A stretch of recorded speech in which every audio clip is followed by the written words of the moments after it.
Petrol pump પર petrol ઓછું મળ્યું તો તમારી સાથે છેતરપિંડી થઈ છે, તો તેના માટે તમે ચૂપ ના રહો। જો પેટ્રોલ પંપ પર માપ કરતાં ઓછું પેટ્રોલ આપવામાં આવે છે તો તે legal standard of waits and major act હેઠળ ગુનો ગણવામાં આવે છે અને તેના માટે તેને 1 વર્ષ સુધીની જેલ અથવા દંડ પણ થઈ શકે છે। અને ત્યાર ઉપરાંત તમે ભારતીય ન્યાય સંહિતાની કલમ 318 હેઠળ છેતરપિંડી તેના તરફે FIR પણ નોંધાવી શકો છો અને તેને માટે તેને 3 વર્ષ સુધીની સજા અને દંડ પણ થઈ શકે છે।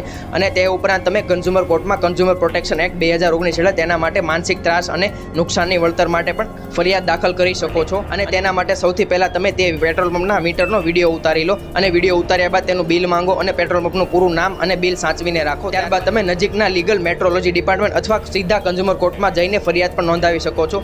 અને આવું કંઈક તમારી સાથે થાય અને જો પેટ્રોલ પંપ પર તમારા માપ કરતાં ઓછું પેટ્રોલ માપવામાં આવે છે તો તમે તરત તેનો વિડીયો ઉતારી લો, મીટરનો વિડીયો બનાવો, ફોટો બનાવો અને પાક્કું બિલ સાચવીને રાખો। એટલા જ માટે આવી જ લીગલ જાણકારી માટે હમણાં જ ચેનલને ફોલો કરો।